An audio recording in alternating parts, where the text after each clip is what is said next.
अस्सलाम वालेकुम नाज़रीन, welcome to the show economy in focus. मैं हूं आपकी मेज़बान नताशा। नाज़रीन, सबसे पहले बात करेंगे स्टॉक एक्सचेंज के नंबर्स के हवाले से। हम देख रहे हैं कि वीक के थर्ड ट्रेडिंग सेशन पे एक पॉजिटिविटी प्रिवेल हुई है। स्टॉक मार्केट में एक फिनोमिनल परफॉर्मेंस देखी गई है। तकरीबन हम देख सकते हैं कि 1800 आज के दिन देखा गया।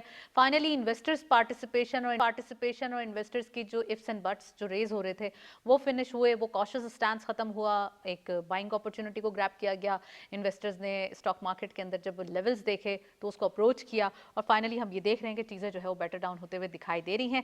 साथ साथ हम ये भी देख रहे हैं कि ओवरऑल इकोनॉमिक इंडिकेटर्स के हवाले से बात की जाए, बहुत गुड न्यूज़ हैं जिनके इम्पैक्ट्स दिखाई देख रहे हैं। जैसे कि आज हमने देखा कि कौमी असम्बली से आइंदा माली साल का जो बजट है वो मंजूर हो गया और साथ साथ हम ये भी देख रहे हैं इस वफाकी बजट में जो चीज़ें थी वो भी क्लॉज बाय क्लॉज जो एक उसकी इम्प्लीमेंटेशन होगी तो यकीनन उसके भी पर्क्स स्टॉक मार्केट के अंदर भी उसके इम्पैक्ट भी आएंगे और कौमी असम्बली के बजट के साथ साथ जो चीज़ें हैं वो भी 1 जुलाई से हम देखेंगे इम्प्लीमेंट हो जाएंगी। तो ये चीज़ें हैं जो कि यकीनन जो लीनियंसीज हैं या जो इनिशिएटिव्स लिए गए गवर्नमेंट की जानिब से बिजनेसेस के हवाले से जो अपॉर्चुनिटीज़ बताई गई हैं, जो टैक्स में कमी की गई है, जिस तरीके से कुछ ना कुछ आसानियाँ पैदा की गई हैं कारोबारी हजरात के लिए, वो तमाम चीज़ें सामने आई हैं जिसकी वजह से आज स्टॉक मार्केट ने भी वेलकम किया है और इस चीज़ को अप्रिशिएट किया है कि अब तमाम चीज़ें जो बिजनेसेस के हवाले से हैं वो बेटर डाउन होंगी। तो आज हम इसके हवाले से भी बात करेंगे, साथ साथ वफाकी बजट के हवाले से बात करेंगे, डिटेल डिस्कशन करेंगे किस किस चीज़ के ऊपर कैसे इनिशिएटिव लिया गया, गवर्नमेंट ने किस तरीके से पॉलिसी को यकीन होकर पॉलिसी मेकिंग की और साथ साथ स्टेक होल्डर्स को मिला के तमाम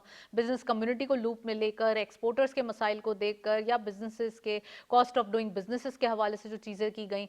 तो ये तमाम जो एक जॉनरा है इसको मद्देनज़र रखते हुए ये वफाकी बजट जो कि मंजूर किया गया है, अब इसके अंदर जो आने वाले दिनों में इम्प्लीमेंटेशन होगी तो इसके ऊपर क्या चीज़ें होंगी, आज इसके हवाले से हम डिटेल बात करेंगे।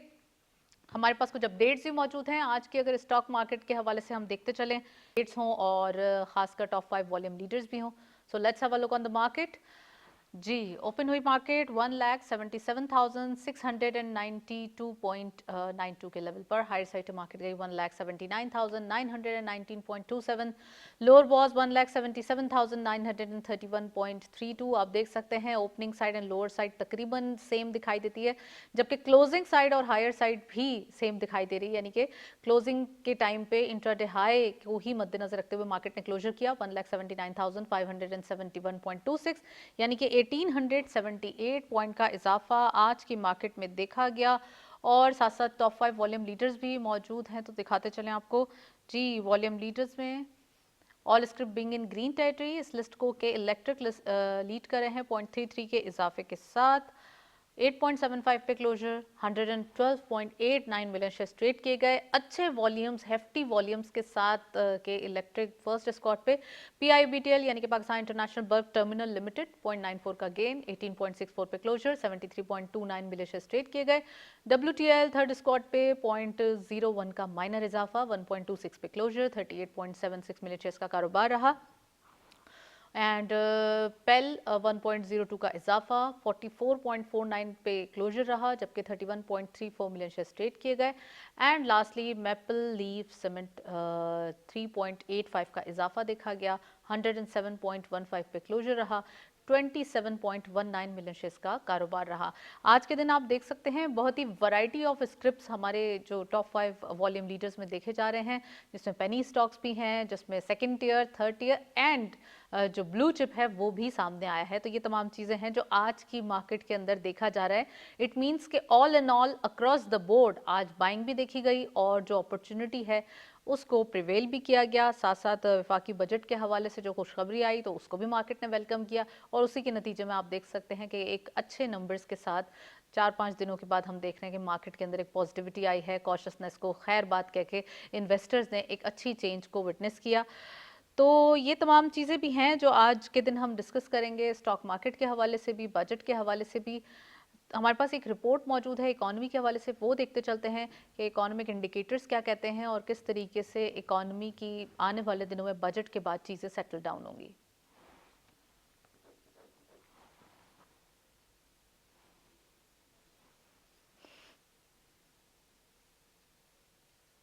नीदरलैंड्स में पाकिस्तान राइस फेस्टिवल का कामयाब इनकाद मौजूदा हुकूमत की फाल तिजारती हिकमत अमली और बरामदात बढ़ाने की मुहिम का एक बेहतरीन और इनकलाबी कदम है।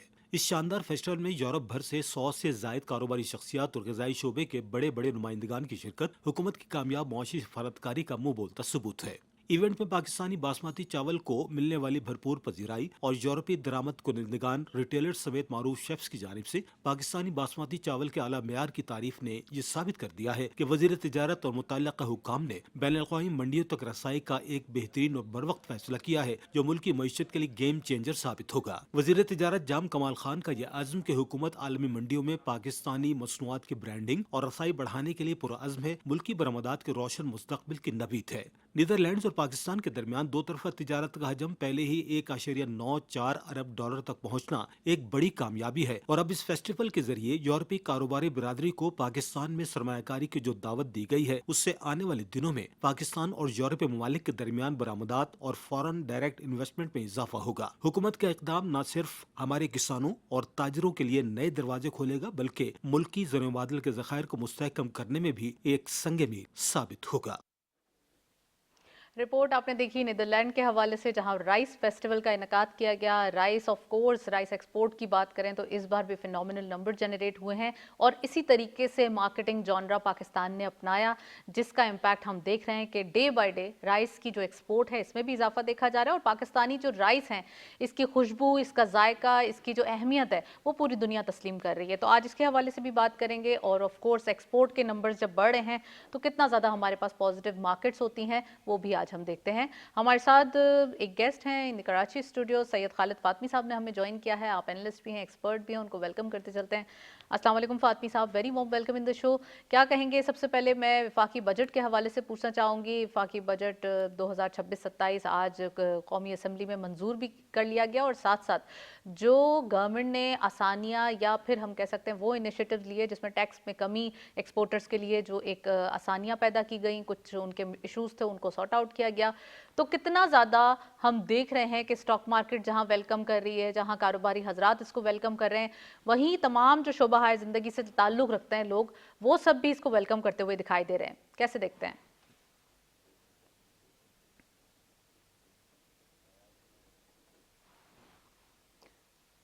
राइट, फातमी साहब को हम दोबारा रब्ता करने की कोशिश कर रहे हैं, कुछ टेक्निकल इश्यूज़ की वजह से उनको आवाज़ नहीं जा रही है। मैं बताती चलूँ दोबारा, वफाकी बजट 2026-27 आज कौमी असम्बली में जब मंजूर किया गया तो इसमें बहुत सारी जो एक एक हम कह सकते हैं तब्दीलियाँ की गई थी या फिर एक टैक्सेस के हवाले से आसानियाँ पैदा की गई थी, उसी को मद्देनज़र रखते हुए कारोबारी हजरात ने और ख़ासकर हम देख रहे हैं तमाम एक्सपोर्टर हजरात ने इसको बहुत वेलकम किया है।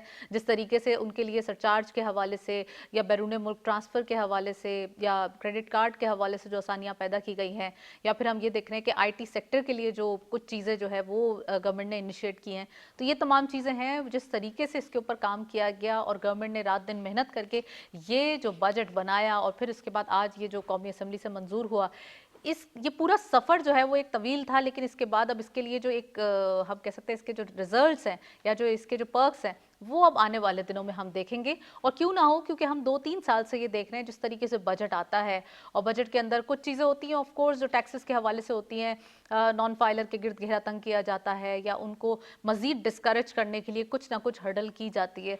तो ये सब इसीलिए है ताकि पाकिस्तान की इकॉनमी बेहतर हो, ताकि पूरे साल का जो डिसिप्लिन है वो बेहतर हो और साथ साथ हमारे लिए कोई मिनी बजट जैसा कोई हर्डल जो है वो ना हो। तो इसके हवाले से हम डिटेल बात कर ही रहे हैं, तो फातमी साहब से दोबारा रब्ता कर लिया है हमने, उनसे मज़ीद बात करते हैं। फातमी साहब ये बताइएगा, वफाकी बजट 2026-27 आज कौमी असम्बली ने मंजूर कर लिया है, इसके हवाले से क्या कहेंगे?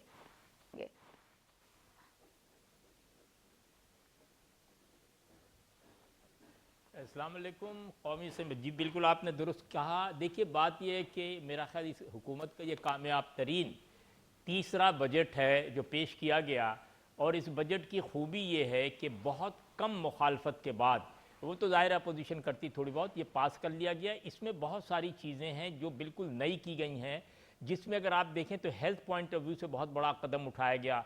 नेवी जो है बेनेवलेंट एसोसिएशन को उन्होंने एक्सम्पशन दे दिया। इसी तरह SIUT को कराची में जो हमारा सबसे बड़ा लिवर किडनी का हॉस्पिटल उसको दे दिया। इसी तरह उन्होंने मेक ए विश को थोड़ा सा रियायत दिया। इसी तरह दूसरे दर। तो एक तो ये सेक्टर है। दूसरी बात, तालीम पे उन्होंने ज़्यादा तवज्जो इस बार दी है। तीसरी बात यह है कि गाड़ियों के हवाले से जो बाहर की दरामदशुदा गाड़ियाँ, उसमें से बहुत सारे कंसेशंस दिए हैं जिसकी वजह से दरामद आसान हो गई। अगर ओवरऑल देखा जाए, देखिए एक तो ये है कि बजट पूरे साल की अक्कासी भी करता है, और जहाँ तक मैं समझता हूँ कि जो हमारा बैंक रेट है वो भी फ़र्क पड़ेगा जो इन हालात की वजह से। दूसरी जो सबसे बड़ी कामयाबी मैं समझता हूँ बजट से भी हट के, कि जो पाकिस्तान ने अचीव किया है इंटरनेशनल और ग्लोबल रिकग्निशन और ग्लोबल जो इमेज डेवलप किया। और देखिए है क्या, बजट तो एक अक्कासी है, यानी हमारे जेब में जो पैसे हैं उसके अखराजात के तरीक़ेकार हैं, लेकिन अगर उससे हट के देखें तो जो एक इमेज डेवलप किया है, उसके बाद इस बजट के पास होने के अलावा भी जो हालात और जो तब्दीलियां आप देखेंगी वक्त और हालात के साथ, वो बताएगा कि हमने पाकिस्तान में पिछले 2-3 साल में जो बहुत सा मुखालफत होती है रहती, लेकिन उसके बावजूद जो तरक्की की है वो अनबिलीवेबल। हाँ अजय देखिए, आप एक छोटी सी बात बता दूं कि पेट्रोल की कीमत बढ़ गई थी, लोग बहुत शोर मचा रहे थे, सही शोर मचा रहे थे क्योंकि लोगों की जेब से,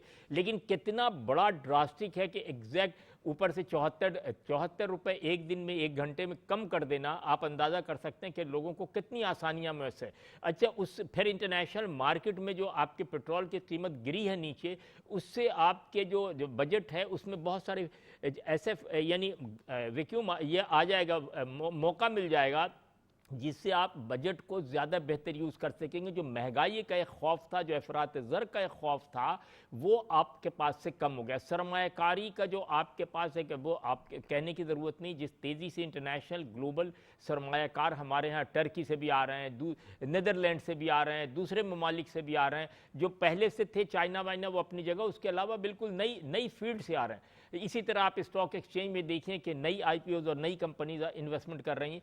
तो मैं समझता हूं कि ओवरऑल अगर आप देखा जाए, सबसे बड़ी बात आपने खुद इंट्रो में बहुत अच्छी की कि मिनी बजट पहले भी नहीं आया, मिनी बजट नहीं आएगा, जबकि हमारे यहाँ एक आम रवायत है पाकिस्तान में कि बजट आता है उसके फ़ौरन बाद मिनी बजट। पिछली बार भी नहीं आया और इस बार भी मुझे यकीन है कि मिनी बजट की ज़रूरत नहीं होगी, क्योंकि हुकूमत ने पूरे कैनवस पे हर जगह खाने खाने फिट किए हुए हैं जिसकी जो ज़रूरत है। इसी तरह SIFC के जो रोल हैं वो जिस तरह डेवलपमेंट हो रही, इसी तरह अगर आप देखिए, ये भी खुशकिस्मती हमारी कि बहुत से जो प्रेशियस मिनरल्स हैं वो हमारे पास दरियाफ्त हो रहे। गोल्ड हमारे पास अभी आपके सामने है, जो खैरपुर में आपके पास गैस निकली है, वो एक बहुत बड़ी अलामत। तो ओवरऑल सिर्फ हम बजट पे ना करके, मैं ये समझता हूँ कि पाकिस्तान, ये तो खुशकिस्मती समझे पाकिस्तान की कि एक ही वक्त में हर सेक्शन में, एक्सटर्नल, इंटरनल, लेफ्ट राइट, ऊपर नीचे, हर तरफ से हमारे पास, कहते हैं ना कि बाज़ वक्त किस्मत खुलती है तो चीज़ें खुद ब खुद नज़र आने लगती हैं। तो ये कहिए, इसमें हम ये कह सकते हैं कि अल्लाह ताला की तरफ से हमें है और हुकूमत की तरफ से उसकी इम्प्लीमेंटेशन है कि वो हो रही है और इस तरह लोग काम कर रहे हैं। ज़ाहिर है जब डायरेक्शन मिलती, जब अच्छा वक्त आता है तो डायरेक्शन भी अच्छी मिलती है। आपके सामने ये बाहर के जो हमने फैसले किए, ईरान और दूसरे ममालिक के लोग आपके पास बैठे हुए आ रहे हैं, जा रहे हैं। अच्छा, अब इसके देखिए सबसे बड़ी बात यह है कि ये जो अभी आप ईरान और अमेरिका की जो जंग बंदी हुई है, आबना हुर्मुज़ को छोड़ दें, ये जो बड़े दिनों से हमारे प्रॉब्लम्स में थे, ईरान की जो गैस पाइपलाइन थी, जाहिर है आप भी समझती और हम भी समझते हैं कि किस वजह से रुकी हुई थी, कोई कॉन्फिडेंशियल सीक्रेट चीज़ नहीं, उसके खुलने के मौके हो गए। आपके बॉर्डर से यानी ईरान से जो ताल्लुकात हो गए, वो ताल्लुकात यहाँ वहाँ से आगे टर्की, किसी ज़माने में अयूब खां के ज़माने में RCD हुआ करता था, पाकिस्तान ईरान टर्की, अब हम फिर उसी रूट पे काम कर रहे हैं। एक तरफ हम अगर काज़ाकिस्तान, तुर्कमेनिस्तान, अज़रबैजान की तरफ जा रहे हैं, तो एक तरफ हम ईरान और टर्की की तरफ जा रहे हैं। मिडिल ईस्ट से जो थोड़ी सी शेक हो गई थी हमारी हालात की वजह से, जंग की वजह से, वो भी आपके सामने है कि दोबारा सब वापस आ रहे हैं।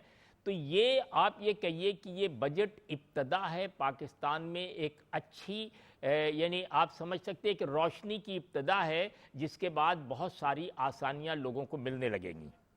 बिल्कुल सही फरमाया फातमी साहब, आपने काफ़ी डिटेल भी बताई अब हम अगर थोड़े से की पॉइंट्स के हवाले से रोशनी डालें इस बजट के अंदर, तो हम ये देखते हैं कि यहाँ पर जो एक की हाइलाइट्स हैं वो अगर हम बताते चलें कि रिलीफ ऑफ सैलरीड क्लास के हवाले से बात करें या फिर गवर्नमेंट के एम्प्लॉयज़ के हवाले से बात करें, वो भी मद्देनजर रखा गया। साथ साथ अगर हम सैलरीड क्लास या पेंशन को देखें तो यहाँ भी चीज़ों को ज़रा देखकर काम किया गया। बिजनेस और कॉर्पोरेट सेक्टर के रिलीफ की बात करें तो यहाँ भी सुपर टैक्स को अबॉलिश किया गया। साथ साथ आईटी और टेक सपोर्ट के लिए प्रोग्राम दिया गया। और अगर हम थोड़ा सा एक्सपेंडिचर्स और एजुकेशन के हवाले से बात करें तो ये भी हमारे पास टोटल आउटले, या हम डिफेंस के हवाले से देखें या एफबीआर के बजट टैक्स टारगेट्स देखें, तो ये तमाम चीज़ें हैं जो गवर्नमेंट ने बहुत ही कीन होके तरीके से और बहुत ही इसको मद्देनजर रखना है कि आने वाले दिनों में किस तरीके से इसका डिसिप्लिन होगा, पूरे साल के लिए कैसे मैनेजमेंट होनी चाहिए। ये चीज़ें हैं जो इस बार गवर्नमेंट ने देखी और सभी ये कह रहे हैं कि वाकई मिनी बजट की पहले भी ज़रूरत नहीं पड़ी और अब भी ज़रूरत नहीं पड़ेगी। खासकर हमारे पास एक्सटर्नल डेट भी है, हमें लोन की रीपेमेंट भी करनी है और लोन्स की रीपेमेंट के साथ साथ अपनी जो एक डेवलपमेंट प्रोग्राम्स हैं इनको भी मद्देनजर रखना है, इंफ्रास्ट्रक्चर को भी करना है और एक्सपोर्ट के नंबर्स भी बढ़ाने हैं। तो ये तमाम चीज़ें जो आपने बताई, मैं इसके ऊपर आपसे रोशनी डलवाना चाहती हूँ कि एक्सपोर्ट के हवाले से जो एक्सपोर्टर हजरात से पहले ही मीटिंग्स की गई, पहले ही उनसे कहा गया कि किस तरीके से जो जो उनके कंसर्न्स थे उनको मीट किया जाए, कैसे आने वाले दिनों में काम किया जाएगा, तो इसके हवाले से क्या कहेंगे?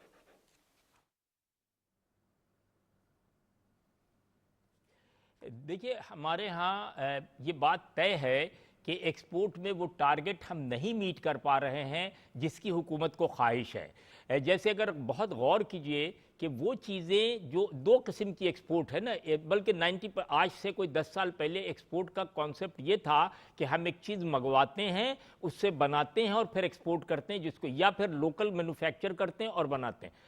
ये आईटी के आने के बाद ये कॉन्सेप्ट बिल्कुल ख़त्म हो गया। यानी IT is the only export section where we don't import anything and we export everything. तो 4 अरब से ऊपर क्रॉस कर लिया आपने, जो बहुत बड़ी खुशकिस्मती है। यानी उसने जो मटेरियलिस्टिक अप्रोच थी, यानी देखिए ना, हम प्रोडक्ट बनाने के लिए इम्पोर्ट नहीं कर रहे हैं और एक्सपोर्ट कर रहे हैं। इसी तरह अगर आप दूसरे सेक्शन में जाएँ जो हमारा मेन है टेक्सटाइल, उसको हम बावजूद कोशिश के वो टच नहीं कर पा रहे हैं जहां हमें टच करना है। इसी तरह अब राइस के हवाले से हम कामयाब हैं। अभी जो आप फेस्टिवल में नीदरलैंड में बैठे हुए हैं और जा रहे हैं, वो बहुत बड़ी कामयाबी, जिसका अगला हिस्सा आपको नवंबर में नज़र आएगा कराची के एग्जीबिशन में। राइस आपको पता है कि पाकिस्तान में जो बासमती राइस है, शायद दुनिया में इस किस्म का यानी खुशबू वाला और लंबे दाने वाला बासमती कहीं नहीं। 100 से ज़्यादा मुल्कों में हम ऑलरेडी एक्सपोर्ट कर रहे हैं। ये जो अभी नीदरलैंड में है, ये एक समझिए, अच्छा वहाँ 100 यूरोप के 100 ममालिक से ज़्यादा के लोग आए हुए हैं एग्जीबिशन में। तो आप अंदाज़ा कीजिए कि ये एक बहुत बड़ा आपको यानी ओपन रास्ता मिल रहा है जहाँ से आप कर इसी ये देखिए, मैंने आपसे कहा ना कि किसी तरीके से अगर हम इस तरह का, अच्छा एग्रीकल्चर बहुत बड़ा एरिया है जिसको हम मिस कर रहे हैं और अब हम चाइना से कोलैबोरेशन के साथ कोशिश कर रहे हैं कि बहुत क्वालिटी वर्क करके और उसको वैल्यू एडिशन करके किसी तरीके से ज़राअत में भी बढ़ जाएंगे। लेकिन मैं ये कह रहा हूँ कि जिस तरह हम राइस पे निकले, इसी तरह हमें टेक्सटाइल पे जाने की ज़रूरत है, इसी तरह हमें टेनरी पे जाने की, इसी तरह प्रेशियस स्टोन पे जाने, क्योंकि ये जो हमारा नमक पे हम ऑलरेडी जहन हमारा तैयार हो गया और हम पिंक सॉल्ट के हवाले से आप खुद जानती हैं कि अब हम कोशिश कर रहे हैं। ज़रूरत इस बात की है कि लोगों को इस बात पे आमादा किया जाए कि ये जो सामान निकाल में बोरी भर के बाहर भेजते हैं और कम पैसे भेजते हैं, इसको बंद करें और इसकी जगह मेहनत करके। फातमी साहब हमारे साथ यहाँ स्टूडियो में गेस्ट किया है, उनको भी वेलकम करते हैं। नईम सिद्दीकी साहब ने हमें ज्वाइन किया है, आप इकोनॉमिस्ट भी हैं, एनालिस्ट भी हैं। अस्सलाम वालेकुम, very warm welcome Naeem Siddiqui साहब। फातमी साहब से हम बजट के हवाले से बात करें। बजट 2026-27 आज कौमी असम्बली से भी मंजूर हो चुका है। मेन टारगेट्स या इनिशिएटिव्स के हवाले से बात की जाए तो गवर्नमेंट ने कुछ, हम मोटी मोटी चीज़ें जो है वो अभी फातमी साहब से डिस्कस कर चुके हैं।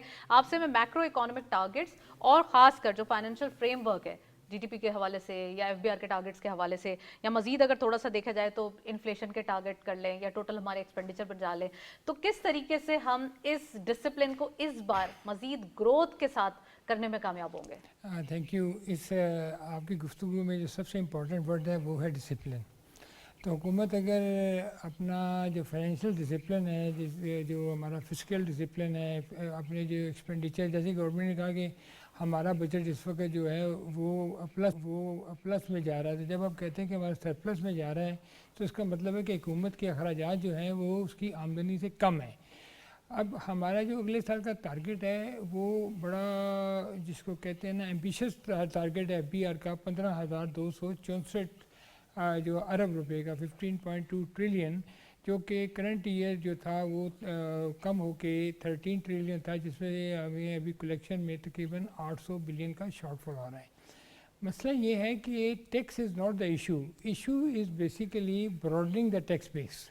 अभी हुकूमत जो टैक्स कलेक्ट कर रही है वो उन लोगों से ज़्यादा टैक्स कलेक्ट हो रहा है जो ऑलरेडी टैक्स नेट में है, लेकिन हमारा भी बहुत बड़ा शोबा ऐसा है, बहुत बड़ा पोटेंशियल ऐसा है, 25 करोड़ की आबादी है, इसमें कम से कम 2 करोड़ टैक्स पेयर तलाश करना कोई बड़ी बात नहीं है। ये चलें हम कहते हैं कि 2 करोड़ की रिटर्न्स जो है वो आ जानी भी कोई बड़ी बात नहीं है। इस वक्त 8 मिलियन तक जो टैक्स पेयर जो है नहीं साहब, अगर हम थोड़ा सा टैक्सेस के हवाले से बात ही कर रहे हैं तो डायरेक्ट टैक्सेस और रियल एस्टेट रिफॉर्म्स को भी थोड़ा डिस्कस कर लें। तो वहाँ पे हमने सैलरीड स्लैब्स के हवाले से जो एक हमने देखा कि इस बार कमी की गई 3%, 5%, अलग अलग स्लैब्स, तो स्लैब्स का भी जो एक एरा है वो बढ़ा दिया गया। साथ साथ अगर सेक्शन 7E रिमूव कर दिया गया, इसको भी अगर हम डिस्कस करें तो ज़्यादा बेहतर रहेगा, क्योंकि जो रियल एस्टेट सेक्टर था उनकी यही डिमांड थी कि किस तरीके से इसको रिमूव किया जाए। प्रॉपर्टी एडवांस के हवाले से टैक्स रिडक्शन की गई है, ये भी एक बड़ा खुशाइन कदम है, और एक्सपोर्टर्स रिलीफ की बात की गई है, IT एक्सपोर्ट्स कंसेशन की बात की गई है। तो आप समझते हैं कि गवर्नमेंट ने वो काम तो कर दिए जिसकी वजह से जो एक रुकावटें थी, जो कि किसी ना किसी तरीके से एक हर्डल्स बनी हुई थी, उन सबको हटा दिया। तो इस बार क्या एक्सपेक्टेशन है आपकी कि रियल एस्टेट क्या करके दिखाएगा? क्योंकि ये सिर्फ न्यूज़ आते ही इकोनॉमी के एक तो अंदर बूस्ट पे आएगा, और दूसरा ये कि रियल एस्टेट के प्राइस भी बढ़ चुके हैं, हम देख रहे हैं लैंड वगैरह की। जी जी बिल्कुल। देखिए ये जो 5 चीज़ों का आपने जिक्र किया है, ये गवर्नमेंट ने बड़ा अच्छा इकदाम किए हैं कि जो एक तो ये है कि तरखारदा तबके के लिए डायरेक्ट टैक्सेशन में कमी किया, ये बड़ी लॉन्ग अवेटेड थी।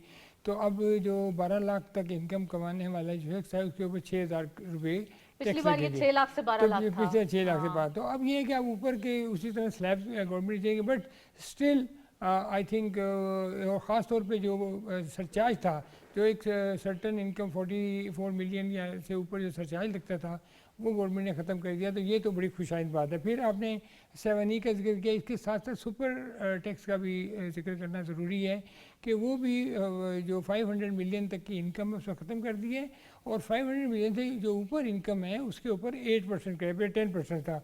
उसके अलावा जो आपने 36K और 36C की बात की है, प्रॉपर्टी की सेल परचेज में वो 50% तो रिड्यूस कर ही दिया। वो बड़ी लॉन्ग अवेटेड ये रिक्वायरमेंट थी, और जो बिल्डर थे या जो प्रॉपर्टी का काम करने वाले लोग थे उन्होंने बहुत अरसे से ये कहा हुआ था, और इससे ख़ास तौर पे पाकिस्तान में रहने वाले लोगों को ही फ़ायदा नहीं होगा बल्कि जो हमारे ओवरसीज़ हैं उनको भी फ़ायदा होगा। ख़ासतौर पर मैं इस वक्त देख रहा था कि USA में जो लोग पाकिस्तान में इन्वेस्टमेंट करना चाह रहे हैं, तो वो मेरी आज बात हो रही थी उनसे, क्योंकि मैं US पाकिस्तान ट्रेड ऑर्गेनाइजेशन का एडवाइजरी बोर्ड का चेयरमैन हूँ। तो वो लोग बड़े खुश हैं वहाँ पे, वो कहते हैं कि हम पाकिस्तान में अब जो है ना इन्वेस्ट करेंगे क्योंकि हुकूमत इज़ ओपनिंग अप। और इससे देखें ये जो है प्रॉपर्टी, ये अपने साथ बहुत सारी सनतों को लेके चलती है, कम से कम 40। सबसे ज़्यादा जो इम्पोर्टेंट है वो एम्प्लॉयमेंट को जनरेट करती है, और हमें इस वक्त हर वक्त एम्प्लॉयमेंट की ज़रूरत है, क्योंकि हमारी बहुत बड़ी आबादी है और उसको रोज़गार देना हुकूमत का भी फ़र्ज़ है, और पब्लिक सेक्टर का, प्राइवेट सेक्टर का भी फ़र्ज़ है कि वो मैक्सिमम ऐसे सनती इक़दाम करें, ऐसी सनतें लगाएं कि जिससे मुल्क में लोगों को रोज़गार मिले। और ये जो अभी आपने एक्सपोर्ट के टैक्स का जिक्र नहीं किया, वो भी 50% गवर्नमेंट ने कर दिया है, और एडवांस टैक्स की जो बात की है वो भी कम। तो ओवरऑल ये एक बड़ा बैलेंस बजट है। देखें, जब हम ये कहते हैं ना कि बजट अच्छा है और बजट में कोई टैक्स नहीं लगा, तो इसका मतलब ये नहीं है कि जो पीछे वाली महंगाई है वो ख़त्म हो गई है। नहीं, टैक्स अगर लगाने की बात की जाए तो ऑफ कोर्स नईम साहब, टैक्स के हवाले से हम बताते चलें कि गवर्नमेंट ने स्टिफ पेनल्टीज लगाई हैं लग्जरी कार्स के हवाले से, जो इंपोर्ट किए जाएंगे, यानी कि लग्जरी व्हीकल्स के हवाले से हम बात कर रहे हैं। मैं फातमी साहब आपसे ही पूछना चाहूँगी कि जहाँ स्मॉल ट्रेडर्स के लिए एक थ्रेशोल्ड बनाया गया है, वहीं लग्जरी कार्स के ऊपर एक स्टिफ पेनल्टी लगाई गई है। तो इसको कैसे देखते हैं कि गवर्नमेंट की किटी में पैसे भी आने चाहिए और खासकर जो स्मॉल ट्रेडर्स हैं इनको भी टैक्स के हवाले से फाइलर भी बनना चाहिए, टैक्स देने की आदत होनी चाहिए, टैक्स कल्चर प्रिवेल होना चाहिए। इसके हवाले से क्या कहेंगे? और ख़ासकर ये जो ओवरऑल जो लग्जरी कार्स के हवाले से बातचीत भी हो रही है, आज भी उसके ऊपर हमने कुछ क्वेश्चंस देखे हैं कि किस तरीके से जो बड़े कार्स, ऑटो जो एक मोबाइल सेक्टर है उसके हवाले से कुछ इफ्स एंड बट्स रेज हो रहे थे, तो वो भी ज़रा कवर कीजिएगा।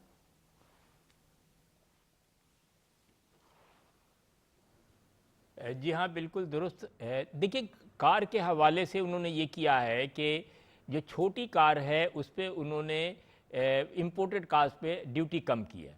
3000 सीसी से ऊपर पर उन पे भी ड्यूटी कम, सब ड्यूटी तो तकरीबन सब पे कम किया है, लेकिन इस बात का ख्याल रखा है कि लग्जरी कार पे ज़्यादा ड्यूटी हो और जो ज़रूरी का। एक चीज़ और है जो मुझे सही बिल्कुल इन्फॉर्मेशन अभी कंफर्म नहीं, तो कि इलेक्ट्रिक कार पे भी कल तक ये डिस्कशन थी कि इलेक्ट्रिक कार पे भी लगाया जाएगा टैक्स। ये मुझे, चूंकि मैं पढ़ के नहीं आया तो नहीं कह सकता कि लग्जरी इस पे इलेक्ट्रिक कार पे भी लगी है ये ड्यूटी या नहीं लगी है, लेकिन बाकी जो लग्जरी कार थी उस पर तो लगाई है इन्होंने। देखिए, है क्या कि हमें ये कोशिश करना चाहिए, जो हम कर भी रहे हैं, कि जो लोकल मैन्युफैक्चरिंग है हमारी उसको इनकरेज किया जाए और इंपोर्ट पे ज़्यादा से ज़्यादा जो गवर्नमेंट कर रही बिल्कुल दुरुस्त कर रही है। उसकी वजह यह है कि अगर तो हम क्योंकि जब हम कार मैन्युफैक्चर करते हैं, और ये भी कोशिश करनी चाहिए हमें, जो अभी तक हम बहुत अच्छी तरह नहीं कर पा रहे हैं दुनिया के दूसरे ममालिक के मुकाबले, वो ये कि हम फुल कार असेंबल तो करते हैं, मैन्युफैक्चर नहीं कर पाते हैं। यानी छोटी छोटी चीज़ें तो हम लगा लेते हैं, लेकिन बाकी ज़्यादातर चीज़ें बाहर से आती हैं। ये किसी तरीके, लेकिन मैं समझता हूँ हुकूमत कर लेगी, क्योंकि ग्रेजुअली जिस कदम पर चल रही है वो बिल्कुल कामयाब हो जाएगी। तो मैं समझता हूँ कि अच्छा, इसी तरह जैसे ये आपने कहा ना कि इनकम टैक्स जो स्लैब लगाया, इन्होंने बहुत खूबसूरत लगाया है। आम लोगों के लिए बहुत कम कर दिया, 6 लाख के नीचे ख़त्म कर दिया, और उसके ऊपर भी बहुत कम है। तो ये मैं समझता हूँ कि अब लोगों को चाहिए खुद भी, और इसके लिए आप अवेयरनेस प्रोग्राम इस तरह का करते रहें, महल्ले में, इलाकों में मेयर है या दूसरे लोग हैं या पॉलिटिकल पार्टीज़ के जो वर्कर्स हैं, लोगों को देखिए, हर महल्ले में जो पॉलिटिकल पार्टीज़ के दफ्तर हैं वो लोग आते हैं, जाते हैं, बात करते हैं। उन्हें बताया जाए कि ये जो टैक्स आप दे रहे हैं ये सही मानों में गवर्नमेंट को नहीं दे रहे हैं, ये टैक्स आप खुद अपने आप को दे रहे हैं। आपके बहते हुए नाले, गंदगी, गिलाजत, सेवरेज, पानी, कूड़ा, कचरा, ये हम साफ कर रहे हैं, इसलिए टैक्स ले रहे हैं, कोई अपने लिए नहीं। क्योंकि अभी जैसा कि हमारे भाई साहब ने अभी कहा, बिल्कुल दुरुस्त कहा कि 2 करोड़ टैक्स पेयर और होना चाहिए, बिल्कुल होना चाहिए। अच्छा, दूसरी बात, सबसे अच्छी बात इस बार इन्होंने ये की है कि जो एम्प्लॉइज़ हैं उस पर इन्होंने बहुत छूट दी है, बहुत नरम रवैया रखा है। उससे भी बड़ी आसानी होगी लोगों को काम करने में, कि एम्प्लॉइज़ को जो शिकायत थी वो भी कम हो जाएगी। तो ये एक, मैं फिर ओवरऑल कहूँगा कि ये बड़ा बैलेंस बजट है, जिसमें देखिए कोई भी दुनिया का बजट आप पेश कर दिए, अल्हमी किताब नहीं है ये। दुनिया में क्या इंसान बनाते हैं हम और आप बैठ के, तो इख्तलाफ की तो हर वक्त गुंजाइश है। आप एक चीज़ बनाएंगे, दूसरे को बुरी लगी। मैं नईम साहब से पूछना चाहती हूँ, नईम साहब, SIFC के तहत वाले से तवानाई की फराहमी, इसके तहफ़्फ़ुज़ के लिए और इन्वेस्टमेंट के फ़रोग़ के लिए काफ़ी काम किया गया, तो SIFC के एफर्ट्स को रूल आउट नहीं किया जा सकता। एक तो बजट के अंदर भी हम जितनी चीज़ें देख रहे हैं, एक्सपोर्ट के नंबर्स भी देख रहे हैं, उसमें भी कहीं ना कहीं SIFC का जो एक हाथ है वो वाज़े तौर पे दिखाई देता है। दूसरा ये कि जामशोरो पावर प्लांट के हवाले से बताएं तो थर कोयले पर मुंतकली से $3 अरब की बचत होगी। तो ये जो छोटे नहीं कहेंगे हम, काफ़ी मेजर हैं, बट ये जो इनिशिएटिव्स हैं जो टाइम बाय टाइम लिए जाते हैं, इससे कितना ज़्यादा फ़ायदा होगा, और SIFC का ऑफ कोर्स आप बताएंगे। देखिए, बिल्कुल ये जो इंडिजिनस की बात आपने की है ये सबसे इम्पोर्टेंट है, और मैं समझता हूँ कि हमारा फ्यूचर का स्लोगन ही ये होना चाहिए, इंडिजिनस डेवलपमेंट। अब SIFC ने पिछले 2 साल में आपने देखा होगा कि बड़ी काविश की है, बड़ी कोशिशें की हैं, और ख़ास तौर पे एग्रीकल्चर सेक्टर में। और अभी तो मेरा ख्याल है शायद एक्सपोर्ट प्रमोशन ब्यूरो या TDAP वगैरह भी SIFC के साथ जो है ना एसोसिएट हो रहे हैं। तो अब एक लॉन्ग टर्म फ्रेमवर्क करने की ज़रूरत है। और तवानाई, देखिए, हमारा सबसे बड़ा इशू ही तवानाई है, और तवानाई की जहाँ हमारे पास तवानाई की शॉर्टेज है, वहाँ हमारे पास तवानाई हासिल करने के ज़राए बहुत ज़्यादा हैं। मतलब हमारा जो थर्मल के अलावा जो हमारा हाइडल है या जो हमारा विंड है या जो हमारा सोलर है, ये इतना पोटेंशियल है कि 1 लाख मेगावाट बिजली आसानी से हम प्रोड्यूस कर सकते हैं विदाउट एनी एडिशनल इन्वेस्टमेंट, और इसमें कोई बड़ी इन्वेस्टमेंट नहीं है। तो अगर हुकूमत इनकरेज करे, जैसे कर भी रही है और प्राइवेट सेक्टर में लोग आ भी रहे हैं, और ख़ासतौर देखें आपके घर में, मेरे घर में या हर दूसरे तीसरे घर में लोगों ने लगाया, तो ये ओवरऑल अगर इससे तवानाई ये बढ़ती है और अखराजात कम होते हैं, और जब इन टोटलिटी में पूरी कौम का ख़र्चा कम हो रहा है, हर घर का खर्चा कम हो रहा है, तो अल्टीमेटली वो इन्फ्लेशन में हाथ बटाता है, वो इन्फ्लेशन को कम करने में मदद देता है। तो ये चीज़ हमें ज़हन में रखनी चाहिए। और मैं समझता हूँ कि SFC जो है ऑयल, ख़ास तौर पे जो समुंदर में तेल की दरियाफ्त है, और वहाँ से हमें अगर हम खुद कफील होते हैं और हमारा बहुत हमारी जी बहुत ज़्यादा बिल्कुल, और वो हमें फ़ायदा क्या होगा, वो हमारा एक्सपोर्ट का जो ट्रेड डेफिसिट है ना, वो हमारा कम होगा। अभी ऑयल की कीमतें कम हुई हैं, तो पाकिस्तान को कम से कम $3 बिलियन से $4 बिलियन का फ़ायदा होगा। इससे हम मार्कअप जैसे 22% साहब, आप ऑयल के हवाले से ही बात कर रहे हैं। US ईरान के जो हमने देखा कॉन्फ्लिक्ट जब आया, तो सबसे ज़्यादा इम्पैक्ट ऑयल प्राइसेस के ऊपर आया, और ऑयल प्राइसेस के अंदर मुसलसल कमी देखी जा रही है, तेज़ी से जो है वो एक डाउनफॉल देखा जा रहा है। तो कमोडिटीज़ अपडेट्स देखते चलते हैं आज की मार्केट में हमारे पास क्या नंबर्स हैं। Let's have a look. Commodities में सबसे पहले गोल्ड के पर तोला प्राइस 4,36,500 रुपीज़, गोल्ड पर 10 ग्राम 3,74,230 रुपीज़, इंटरनेशनल गोल्ड रेट पर ऑन $4,051.8, ऑयल WTI पर बैरल $71.83, ऑयल ब्रेंट क्रूड पर बैरल $75.58। आप देख सकते हैं कमोडिटीज़ प्राइस में एक डाउनफॉल देखा जा रहा है। नईम साहब, आप देख रहे हैं 71 to 75, यानी कि एक छोटे से स्पैन के अंदर ऑयल प्राइसेस आ चुके हैं। कहाँ हम $100 से अबव जा चुके हैं, 126 तक चले गए। एग्जैक्टली। तो क्या इम्पैक्ट आप समझते हैं, कितना मजीद और गिरावट देखी जाएगी? देखिए, मेरा ख्याल है कि ये अपना हरमोज का अगर फ्लो बिल्कुल ठीक हो जाता है, तो मैं ऑयल को $60 बैरल पे देख रहा हूँ। और क्योंकि प्रोडक्शन भी सब मुल्कों ने इसकी बढ़ा दी है, और पर्टिकुलरली आप देखिए इसमें सबसे खुशाइन बात ये है कि ईरान को इजाज़त मिल गई है पेट्रोलियम प्रोडक्ट को ओपनली एक्सपोर्ट करने की, और इससे इंशाल्लाह ताला आई एम वेरी होपफुल। कल ईरान के प्रेसिडेंट भी आए हुए थे, तो Pakistan will be the ultimate beneficiary दोनों सूरतों में, गैस में भी और इसमें भी। तो इंशाल्लाह ये जो ऑयल की वजह से $3 to $4 बिलियन का पाकिस्तान को डेफिनेटली फ़ायदा होगा। और ख़ास तौर पे अभी जो आपने जामशरो प्लांट की बात की है, तो ये प्लांट जो है ना, ये बेसिकली थर्ड कोल पे कन्वर्ट हो रहा है। पहले ये इम्पोर्टेड कोल पे था, तो इससे ओवर नेक्स्ट 26 ईयर में गवर्नमेंट को $3 बिलियन का फ़ायदा होगा। देखिए, इंडिजिनस हम जितनी भी डेवलपमेंट कर लें, जितनी भी चीज़ें हम अपने मुल्क में प्रोड्यूस करें, जितनी भी फसल हम अपने मुल्क में लगा रहे हैं, जैसे भी SIFC की बात हो रही थी, तो SIFC की एग्रीकल्चर में बड़ी कंट्रीब्यूशन है। और अगर ये हम अपनी कॉटन की जो फसल है उसको रीएश्योर कर लेते हैं, और अगर अल्लाह ताला के फजल करम से हमारा अगर दोबारा जो है 16 मिलियन 17 मिलियन बेल पे हम चले जाते हैं, तो उससे भी पाकिस्तान को $2 से $2.5 बिलियन का जो इम्पोर्ट फैक्टर है, वो पाकिस्तान को उससे फ़ायदा होगा। तो अल्टीमेटली इकॉनमी में टोटलिटी में जब सप्लीमेंट चीज़ें होती हैं, तो अल्टीमेटली आपको बेनिफिट उसका जो आपका ट्रेड डेफिसिट है, उसके बाद आपका जो फिस्कल डेफिसिट है, दोनों पे इम्पैक्ट पड़ता है, दोनों में बेहतरी आती है। और अल्टीमेटली जो है कंट्री जो है, अभी जैसे हम डिफ़ॉल्ट से स्टेबिलिटी की तरफ आए हैं, अब स्टेबिलिटी से हम ग्रोथ की तरफ जा रहे हैं। तो ये जो ग्रोथ की तरफ जाने का सफ़र है, तो I am very hopeful that next few years are very fortunate for Pakistan. और पाकिस्तान को आने वाले दिनों में तरक्की भी मिलेगी, और IT की खास तौर पे जो हमारी इंडस्ट्री है, वो एक बहुत बड़ा गेम चेंजर है। नईम साहब, मैं यहाँ आपको पॉज करूंगी। मैं फातमी साहब से पूछना चाहती हूँ। फातमी साहब, पब्लिक सेक्टर डेवलपमेंट प्रोग्राम के हवाले से अगर हम देखें, यानी कि PSDP के हवाले से, तो यहाँ पे इसका आउटले भी गवर्नमेंट ने दिया है। BISP के एक्सपेंशन के हवाले से भी हमने देखा कि बात की गई है। हायर एजुकेशन कमीशन के हवाले से भी चीज़ें जो है वो इस बार बजट के अंदर दी गई हैं, और हर बार दी जाती हैं, लेकिन ये एक रिवर्स्ड की गई हैं इस बार कुछ चीज़ें जो HEC के हवाले से हम बात करें। और प्रोविंशियल रेवेन्यू एंड टारगेट्स के हवाले से भी NFC शेयर्स के जो एक्सप्लेनेशन है वो भी दी गई है। तो आप समझते हैं कि किस तरीके से गवर्नमेंट ने कीन होके, ऑल्दो अगर हम कस्टम ड्यूटी के हवाले से बात करें या रेगुलेटरी ड्यूटी के हवाले से बात करें, तो इसमें भी कुछ ओवरहॉल्स देखे गए हैं। तो आने वाले दिनों में आप समझते हैं कि इसके क्या बेनिफिट्स होंगे हमारे पास? जी,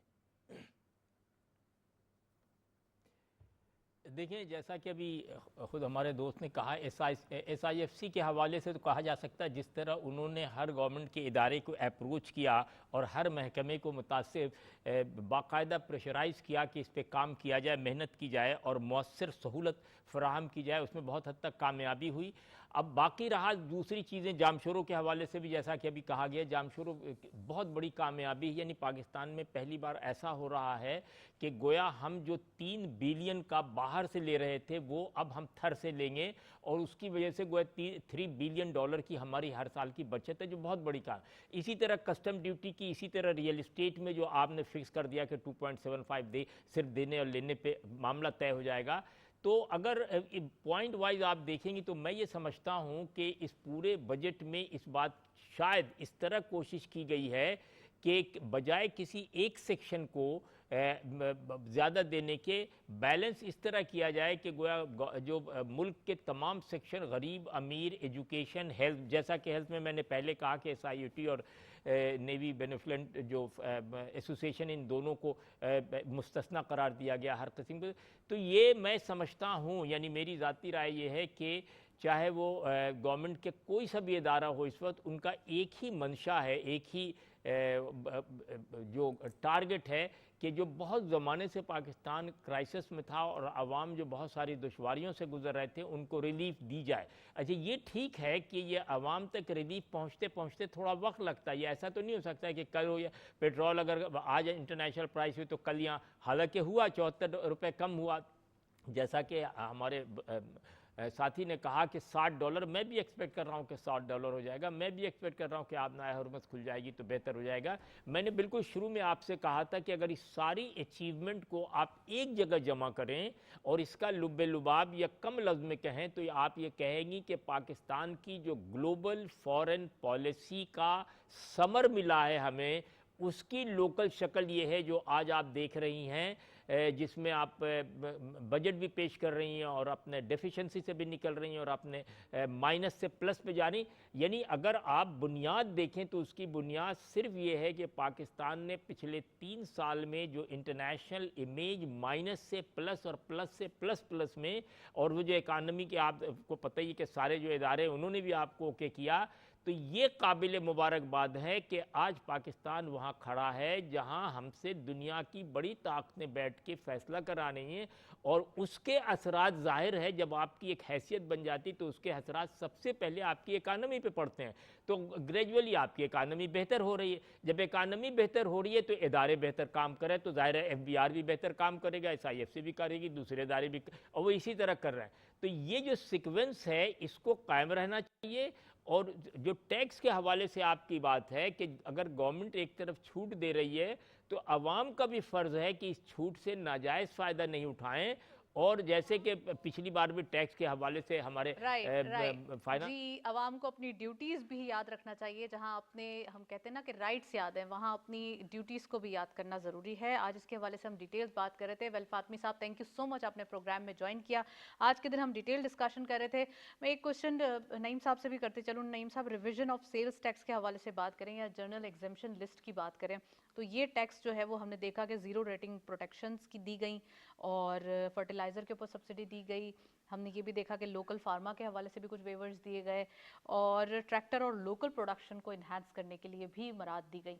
तो आप समझते हैं ये बजट जो कि एक्सपोर्ट लेड बजट है, लेकिन पता है कि IMF के हम अंडर हैं, एक्सटेंडेड फंड फैसिलिटी प्रोग्राम में, तो इस हवाले से बहुत कुछ कहते हैं ना देखभाल कर, बहुत ही चेक एंड बैलेंस करने के बाद ये बजट दिया गया है, लेकिन कुछ ना कुछ ऐसा दे दिया गया ताकि इससे कोई ना कोई डेवलपमेंट हो सके। देखिए, कुछ सेक्टर्स हमारे ऐसे हैं जहाँ पे गवर्नमेंट को ना चाहते हुए भी कुछ सब्सिडी देनी पड़ती है, लेकिन जो एक्सपोर्ट लेड ग्रोथ है हमारा अल्टीमेट फ्यूचर वही है। जब तक हम एक्सपोर्ट को बेहतर नहीं करेंगे, जो कि अनफॉर्चुनेटली पिछले 30 साल से बिल्कुल बेहतर नहीं है, हमारी आप देखें कि टेक्सटाइल और राइस के अलावा कोई ऐसी प्रोडक्ट नहीं है जो हम तो हमने कोशिश ऐसी नहीं की ना, तो अब कोशिश कर रहे अब हैं। कोशिश है कि अब ये टाइम आ गया है कि जैसे पाकिस्तान का इमेज माशाल्लाह बहुत एलिवेट हुआ है। अब दुनिया में हर शख्स पाकिस्तान को जानता है और ख़ास तौर पे आजकल फुटबॉल के वर्ल्ड कप की वजह तो हर बंदा जानता है कि everybody is playing with the ball manufactured in Pakistan.